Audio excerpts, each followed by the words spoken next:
মই আজি বিকাশ অসমৰ ঘৰত আছোঁ। আজি বিহুৰ উৰুকা আজি। এই উৰুকাৰ দিনা এইখন ঘৰ আমাৰ শিৱসাগৰ বিধানসভা সমষ্টিৰ কোঁৱৰপুৰৰ বিখ্যাত কোঁৱৰপুৰ গাঁৱৰ বিকাশ অসমৰ ঘৰ। আৰু এয়া বিকাশ অসমৰ দেউতা। কালি আজি আপোনাক কুকুৰে কামুৰিলে নে কালি? আজি আকৌ দেউতাক মানে কুকুৰে কামুৰিছিলে, গতিকে হস্পিটেললৈ গৈছিলে, এইমাত্ৰ আহিলে। আৰু এয়া বিকাশ অসমৰ মা।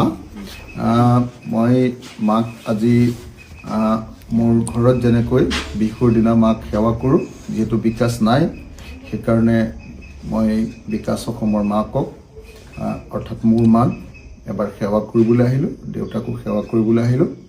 আৰু বিকাশ অসম সোনকালে মুকলি হওক। এইটো বৰ দুৰ্ভাগ্যজনক ঘটনা যে হিমন্ত বিশ্ব শৰ্মা চৰকাৰে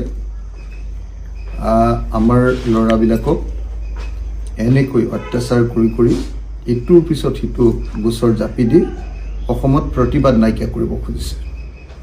বিকাশক ধৰি নোৱাৰ প্ৰধান কাৰণটোৱে হ'ল বিকাশে জুবিন গাৰ্গৰ ন্যায়ৰ কাৰণে দাবী উত্থাপন কৰিছিলে। আৰু সেই সময়ত হাজাৰ হাজাৰ মানুহে বিকাশক জুবিন গাৰ্গৰ ন্যায়ৰ দাবীটো উত্থাপন কৰোঁতে তাক সমৰ্থন কৰিছিলে। আৰু সেইকাৰণে পুলিচে বুদ্ধি কৰি বিকাশ অসমক আৰু তেওঁলোকৰ মুখ্য সচিব আমাৰ ৰন্তু পানিফুকনক জেললৈ প্ৰেৰণ কৰিলে। আৰু প্ৰেৰণ কৰি ইটোৰ পিছত সিটো এতিয়া বিকাশৰ মই পত্নীৰ লগতো তেখেতৰ কথা পাতিলোঁ। মানসী দহোটীয়া মানসীয়ে ক'লে যে বিকাশৰ ওপৰত এতিয়ালৈকে 7টা গোচৰ লগাইছে, তাৰ ভিতৰত এটা গোচৰতহে কেৱল সি বেইল পাইছে, বাকীখিনি গোচৰ এতিয়ালৈকে সি বেইল পোৱা নাই। আমি আশা কৰিছোঁ ফেব্ৰুৱাৰী মাহৰ ভিতৰত বিকাশ ওলাই আহক।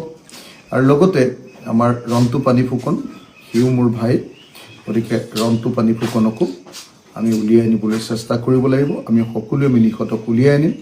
সিহঁতে দেশৰ কাৰণে, দহৰ কাৰণে, মানুহৰ কাৰণে, জুবিনদাৰ কাৰণে মাত মাতি এনেকৈ জেললৈ গৈছে। মই অতি সোনকালে বিকাশ অসমক জেলৰ পৰা উলিয়াই দিবলৈ অসমৰ মুখ্যমন্ত্ৰীৰ ওচৰত দাবী জনাইছোঁ, অসমৰ গৃহমন্ত্ৰীৰ ওচৰত দাবী জনাইছোঁ। আৰু আজি অসমীয়াৰ বিহুৰ দিনটোত, উৰুকাৰ দিনটোত, ভোগালীৰ উৰুকাৰ দিনটোত মই দুজন এগৰাকী পিতৃ আৰু এগৰাকী মাতৃ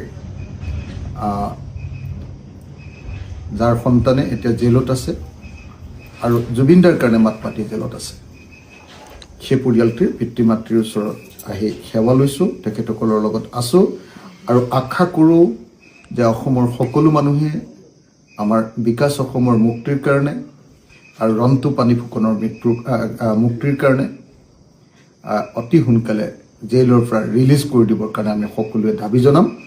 মই আকৌ এবাৰ অসমৰ মুখ্যমন্ত্ৰী তথা অসমৰ গৃহমন্ত্ৰী আৰু অসমৰ DGPক দাবী জনাইছোঁ যে আজি বিহুৰ দিনটোত দাবী জনাইছোঁ আমি ৰাইজৰ দলৰ তৰফৰ পৰা আৰু শিৱসাগৰ সমষ্টিৰ বিধায়ক হিচাপে, যিহেতু মোৰ সমষ্টিৰ ভিতৰত এজন ল'ৰা কেনেকৈ জেললৈ ভৰোৱা হৈছে, গতিকে অতি সোনকালে তেওঁক জেলৰ পৰা মুক্ত কৰি দিবৰ কাৰণে মই দাবী জনাইছোঁ। আৰু আশা কৰিছোঁ ন্যায়ালয়ৰ পৰাও আমি অতি সোনকালে আমাৰ ভাইটোৰ কাৰণে বিকাশৰ কাৰণে আমি ন্যায় পাম। দেউতাৰ নামটো কি? ভদ্ৰেশ্বৰ বৰুৱা। আৰু মাৰ নামটো কি? লাৱণ্য বৰুৱা। ভদ্ৰেশ্বৰ বৰুৱা আৰু লাৱণ্য বৰুৱাৰ সন্তান আমাৰ বিকাশ বৰুৱা। বিকাশ অসম লিখে।